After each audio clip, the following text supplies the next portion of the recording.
Nilai investasinya berapa sih Pak untuk pembangunan MLF ini? Itu tadi dikatakan sekitar hampir 4 sekian triliun ya, seperti itu. Dan memang investasi ini masih dari Rotex semua ya. Jadi mungkin juga masyarakat perlu tahu bahwa ini tidak ada hubungannya dengan APBN. Enggak, kita tidak ambil uang dari situ.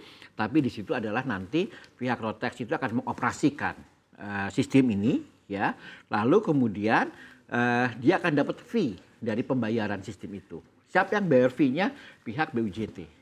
Karena kan mereka sudah membantu ya, membantu BUJT untuk memudahkan pembayaran, ya kan seperti itu. Nah di BUJT dari mana uangnya kan? Setelah ada MLFF itu kan nggak ada lagi gerbang kan? Artinya biaya pemeliharaan gerbang kan hilang kan? Nah itu bisa jadikan fee buat Rotex. Jadi nggak ada uang negara masuk di situ gitu. Nggak ada ya Pak? Jadi Rotex bangun dulu, menginvestasikan dulu, nanti setelah jalan ada fee yang masuk dari proses transaksi itu. Dan ingat, tidak ada kenaikan tarif gara-gara transaksi itu.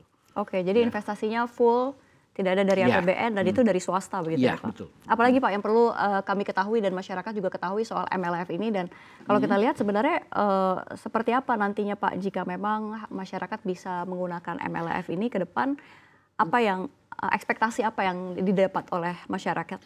Ya kalau dengan ada MLF ini masyarakat akan lebih mudah ya lewati jalan tol ya seperti itu. Ya cuma dalam waktu dekat ini ya mungkin kita minta masyarakat lebih bersabar dulu lah ya. Kita beresin dulu ya basic ini. Kita lagi coba fokus kita lagi uji coba di tol Bali Mandara. Ya nanti akan kita coba lagi di beberapa tol di kemungkinan kita ada di JOR ya. Akan kita coba di tol yang lebih kompleks di mana kendaraan beratnya cukup banyak. Kalau di Bali Mandara kan kendaraan beratnya kan nggak terlalu banyak ya. Nah coba di tempat yang cukup kompleks di mana variasi antara kendaraan kecil sama kendaraan besar itu cukup banyak ya. Nah itu kan namanya kalau kita membangun satu sistem kan kayak gitu kan, dicoba di kondisi-kondisi ekstrim seperti apa. Ya harapannya nanti di akhir tahun 2024 itu ada kejelasan lah seperti apa nanti teknologinya seperti apa, sistemnya seperti apa. Tapi yang perlu kita ingat bahwa pada saat sistem itu diterapkan itu tidak serta-merta semua otomatis wajib menggunakan. Masyarakat tetap diberikan pilihan. Silakan pakai tapping elektronik. Makanya nanti ada gerbang khusus pakai MLF, ada gerbang khusus yang masih konvensional pakai tapping. Baik Pak, jika kita bicara ke belakang begitu ya, dulu kan ada migrasi begitu dari uang cash ke uang elektronik. Sekarang uang elektronik bermigrasi lagi ke nirsentuh. Ini kalau misalkan kita bertanya-tanya ini, perbedaan dari kompleksitas atas kedua hal itu apa? Seperti apa Pak Sony? Intinya pada saat kita menggunakan tol elektronik ada interaksi pengguna kendaraan dengan gerbang tapping tadi, tapping masuk, tapping keluar. Nah itu kalau kita hitung tapping itu mungkin masyarakat tidak gitu paham, rata-rata itu antara 3 sampai 6 detik. Ya, untuk tapping itu. Belum lagi kalau kartunya bermasalah atau misalnya seperti apa gitu lebih lama lagi. Ya hanya tapping itu aja kan. Karena proses 3 detik itu adalah kendaraan melambat. Tapping, dibaca, buka, akselerasi. Nah itu kan proses, itu bisa sampai 3 sampai 6 detik. Nah itu bisa dibayangkan kalau ada 10 kendaraan yang ngantri, berarti kan kendaraan yang ke-11 itu 1 menit nunggunya lebih. Teorinya kan seperti itu kan. Artinya memang 3 detik itu sangat berarti buat begitu satu orang, tapi buat begitu ngantrinya 10 kendaraan itu bukan 3 detik yang kita bicarakan, bisa 2-3 menit. Itu kerasa kan secara psikologis itu nggak enak. Betul. Nah harapannya nanti yang kerasa sekali adalah itu hilang dengan MLFF itu. Jadi artinya tol itu akan makin nyaman, ya kan? Nah itu yang kita harapkan ke sana gitu. Tapi sekali lagi itu perlu tadi perubahan dari waktu cash ya terkait tunai, kemudian pakai kartu elektronik itu kan juga banyak orang tiba-tiba kartunya nggak bener lah, ya kartunya kurang saldo, tapi ngantrinya dia gitu kan.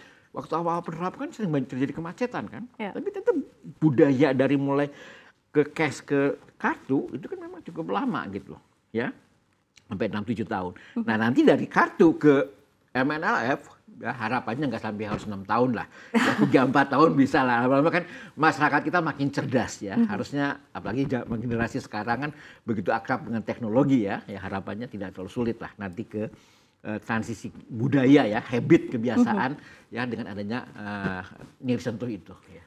Pak bicara soal kompleksitas antara tap begitu ya. Tadi kan walaupun memang banyak yang masih bermasalah begitu. Walaupun kita lihat memang sedikit tapi ada aja begitu. Ya, orang-orang yang tap tiba-tiba saldonya habis gitu kan. Artinya kan tidak ada denda di situ. Paling juga kalau baik-baik petugasnya kasih pinjam biasanya. Untuk MLF sendiri ini seperti apa? Apakah ada denda yang diberikan atau seperti apa, Pak? Kalau denda pada dasarnya seperti tapping tadi ya, artinya kan pada saat karena ini nggak ada gerbang nanti ya, kita bisa berandai-andai nanti kalau sudah terterapkan ya, karena tidak ada gerbang ya kan bisa aja dia langsung pergi aja gitu kan. Nah ini kan ini yang nggak boleh ya. Nah makanya kalau udah pergi saja kan kita nggak tahu ini mobilnya ada di mana. Kalau database-nya bagus ketahuan kan. Jadi ini akan masuk seperti tilang elektronik. Terdeteksi mobil ini, oh mobil ini lewat jalan tol ini ternyata nggak bayar. Karena kantasnya nggak di aplikasi, nggak dihidupkan seperti itu kan, kena kan, ya udah nanti ada tagihan. Nah mungkin dari tagihan karena dia melanggar itu kasih denda, 10% atau apa gitu.